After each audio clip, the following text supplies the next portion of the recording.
Olá pessoal, tudo bem? Bom, hoje nós vamos falar sobre contratos de consumo, né, que estão regulados lá a partir do artigo 51 do Código de Defesa do Consumidor, certo? Bom, o código, ele fala sobre cláusulas, né, abusivas, para depois só no artigo 54 ele vem a falar sobre os contratos de adesão, tá? Vale ressaltar que os contratos de consumo eles são denominados contratos de massa, né? Haja vista que são contratos que são feitos em alto volume, né? Seja por conta da dinâmica das próprias empresas e demais fornecedores, seja porque a gente vive efetivamente numa sociedade de consumo, né? Então a gente celebra contratos de consumo a todo o tempo, sem sequer mesmo pensar, né? Lembrar que está celebrando um contrato de consumo, tá? Hoje os contratos de consumo eles podem ser classificados entre contratos físicos e contratos eletrônicos, né? Os contratos eletrônicos são todos aqueles que são celebrados, que são pactuados por meio de ambientes, né, eletrônicos, de ambientes à distância ou ambientes telemáticos, certo? Aqui a gente está falando de contratos feitos por telefone ou contratos feitos pela internet, né? Ou contratos feitos por aplicativos ou até mesmo feitos por mensagens, né? Mensagens eletrônicas de SMS ou de bate-papo dentro da internet, tá? Então são esses os instrumentos que a gente pode fazer.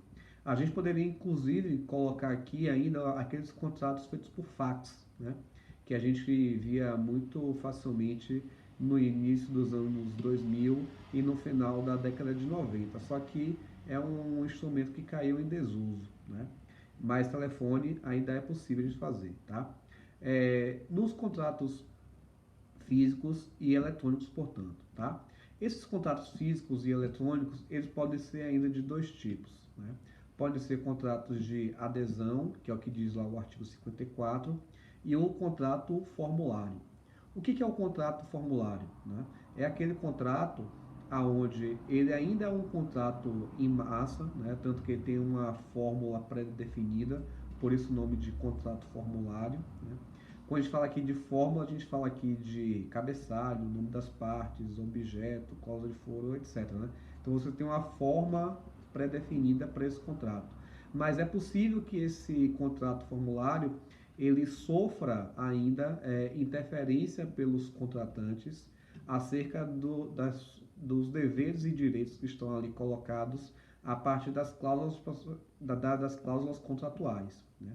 Então, um contrato formulário, seja ele físico ou seja ele eletrônico, né, ele permite aí uma discussão das partes sobre aquilo que vai ser negociado e os termos daquele negócio do contrato, certo?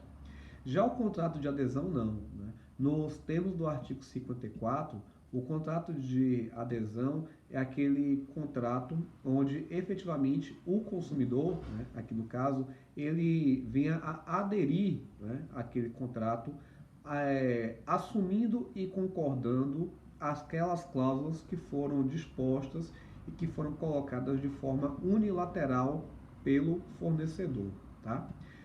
Ademais, o artigo 54, ele fala ainda sobre contrato de adesão, sendo aquele contrato feito por autoridades públicas, né?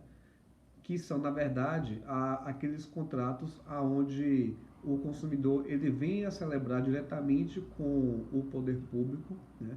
Seja a partir de suas entidades, seja a partir efetivamente das suas empresas públicas e etc. Então, nesse caso aqui, veja, né, o poder público ele se iguala à qualidade de fornecedor, né, já que a gente já viu também lá no artigo 22 e anteriores que nos casos dos serviços públicos, né, pode o fornecedor ele ser uma instituição pública, né? Ele pode ser, enquanto governo, enquanto instituição pública, na qualidade de fornecedor. É o caso, por exemplo, de um ente estatal que gere uma rodovia, né? E dali que ele cobra um pedágio. Aquele pedágio, ele se configura um contrato de consumo, né? É um contrato de consumo elaborado e feito pelo poder público responsável por aquela estrada, né? Por aquele pedágio, né? Ou então você venha falar, por exemplo, de Correios, né? As agências do Correios, né, que é vinculada ao governo federal, ela se dá a partir de um contrato que ele é pré-moldado, que ele é pré-fixado por uma autoridade, que são as pessoas do próprio Correio, né, que elaboram aquele contrato, né? Quando se falar de Caixa Econômica, da mesma forma, né? E veja, são todos estes, né, entidades e órgãos públicos que se equivalem na qualidade de fornecedor na questão da prestação de serviço ou na venda de produto, certo? Bom, o artigo 54, né, ele também estabelece, né, que o contrato de adesão, né, por mais que ele seja um contrato onde você tem as cláusulas unilaterais, né, feitas pelo fornecedor em face do consumidor, não quer dizer que efetivamente ele é um modelo contratual ilegal, né? Ou que aquele contrato, por ele ser de adesão, ele está viciado, né? Ou ele tem ilegalidades, ou ele tem ilicitudes, né? Muito pelo contrário. O contrato de adesão, ele é um contrato legítimo, né? É um contrato legal, que encontra previsão no nosso ordenamento jurídico, né? Aqui, tanto pelo artigo 54 do Código de Defesa do Consumidor, quanto também pelo próprio Código Civil, a partir do artigo 420, né? Os contratos administrativos também prevêem a possibilidade do contrato de adesão. Então, os contratos de adesão, eles não são contratos ilícitos, né? Ou não são contratos ilegítimos. O que a gente pode questionar são as cláusulas desse contrato, né? Que é o que a gente tem lá a partir do artigo 51, né? Do Código de Defesa do Consumidor, que é o que a gente vai falar agora, certo? O código, no artigo 51, né, ele fala de uma série de cláusulas e situações que venham a dizer que elas seriam, no caso, abusivas, né? Então, o artigo 51, ele coloca uma série de situações onde, se aquelas situações você encontrar no contrato de consumo, ela pode ser considerada abusiva, né? Por conta disso, ilícita, por conta disso, deve ser afastada, certo? Vale ressaltar que o rol de situações que nós temos lá no artigo 51, ele não é um rol taxativo, né? Ele é um rol exemplificativo. Até porque muitas daquelas situações elas encontram efetivamente uma fundamentação principiológica. Por quê? Porque se você for identificar no contrato de consumo quaisquer daquelas hipóteses do artigo 51, né, são situações que efetivamente vêm de encontro, né, vêm a confrontar a ideologia e ao princípio de defesa do consumidor, né, enquanto direito constitucional nos termos do artigo 225, né? E enquanto normas contratuais que venham efetivamente a ofender a segurança jurídica, né? O equilíbrio contratual, que é o que se espera de um contrato, né? Isso vocês viram lá em teoria geral do contrato. E se aquelas cláusulas, né, abusivas elas persistirem, você vai estar retirando a função social do contrato, né?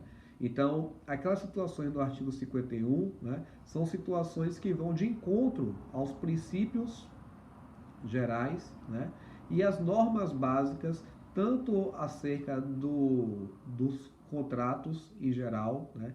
Então você tem ali função social do contrato, né, a possibilidade de revisão do contrato, a relação comutativa nas obrigações, direitos e deveres entre os contratantes, né? A relação sinalagmática entre os contratantes por conta disso, né? Enfim, né? A questão da proporcionalidade, né? Da comutatividade, enfim. Então, uma vez encontrado quaisquer daquelas hipóteses do artigo 51, significam um rompimento, né? com essa ideologia, com esses princípios do próprio direito contratual, né?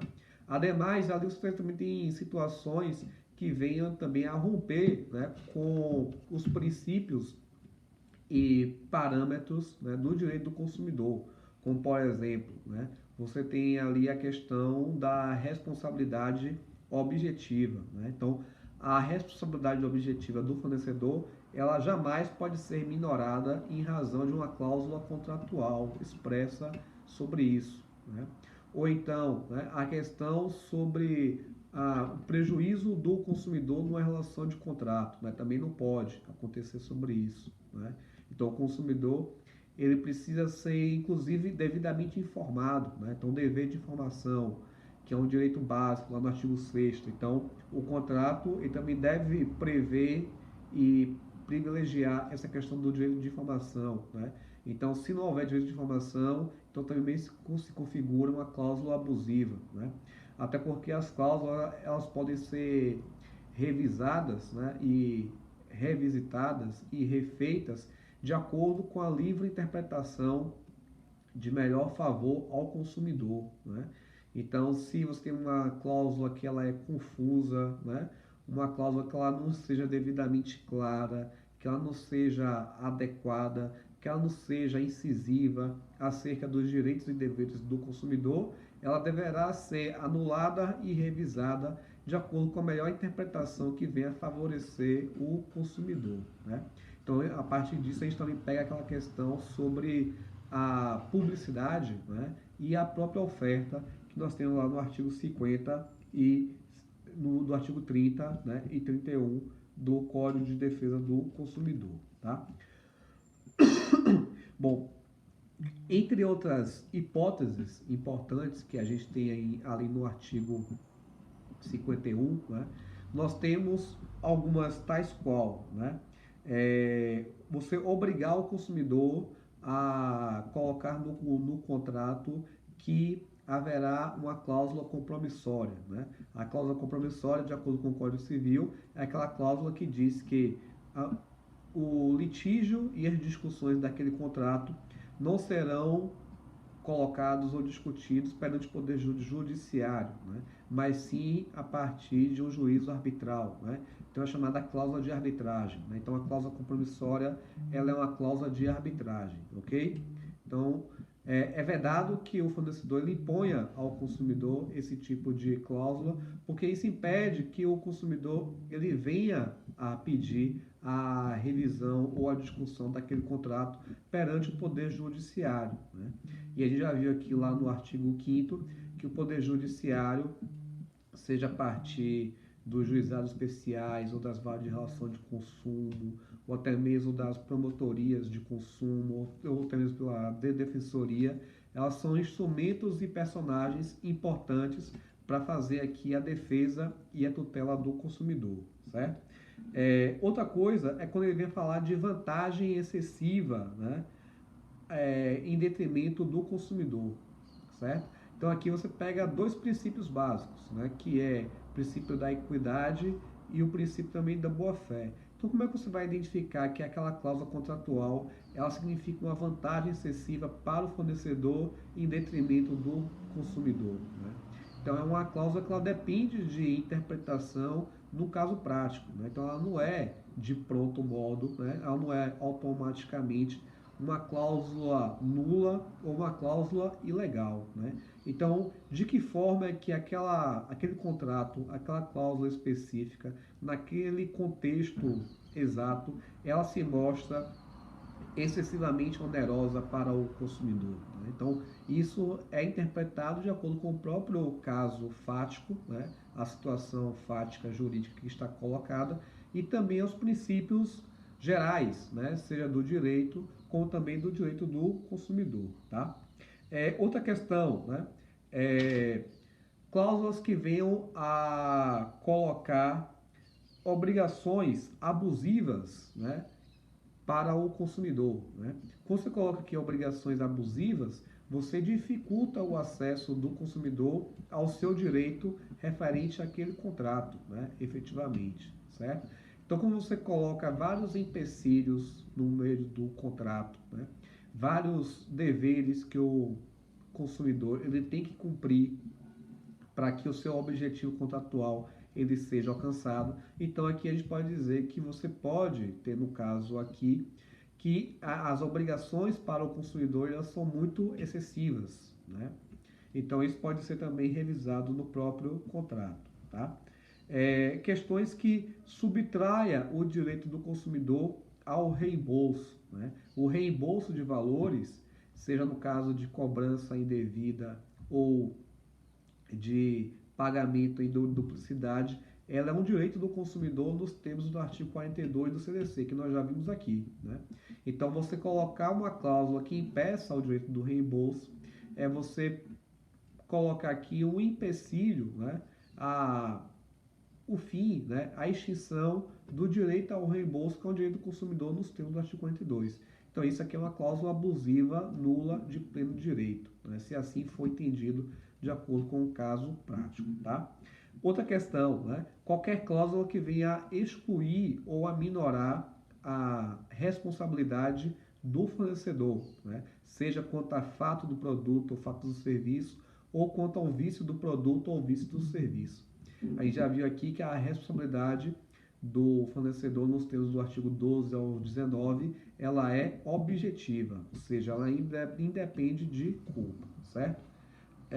Outra questão que nós temos também aqui, no caso, é que o artigo 52, ele vem a falar sobre o fornecimento de produtos a partir de crédito, né? Produtos ou serviços, né?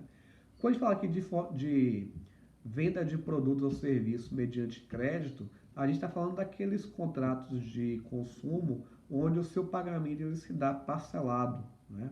Seja a partir de carnê, seja a partir de boleto, ou até mesmo a partir de um financiamento bancário, né?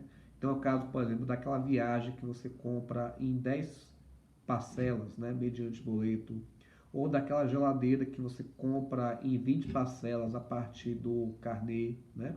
Ou até mesmo daquele carro que você compra mediante um financiamento, né? Que você contrata perante o banco, tá? Então, nesse caso aqui, nos termos do artigo 52, veja, né, ele se refere às cláusulas contratuais obrigatórias, né, a fim de determinar o cumprimento do efetivo direito à informação, né, a informação clara, adequada, né, sobre o que o consumidor ele está assumindo em razão daquela compra a crédito do produto ou do serviço que ele está contratando, certo? Então, aqui ele diz que, obrigatoriamente, o contrato ele tem que vir em moeda nacional, tá? Então, não pode ser em dólar, em euro, em iene, qualquer um. Tem que ser vir em real, moeda corrente, certo? Isso é muito importante porque na década de 90 era muito comum você fazer contratos de consumo em dólar, né? O que causava um endividamento muito grande para o consumidor em razão da conversão da moeda de dólar para o real, tá?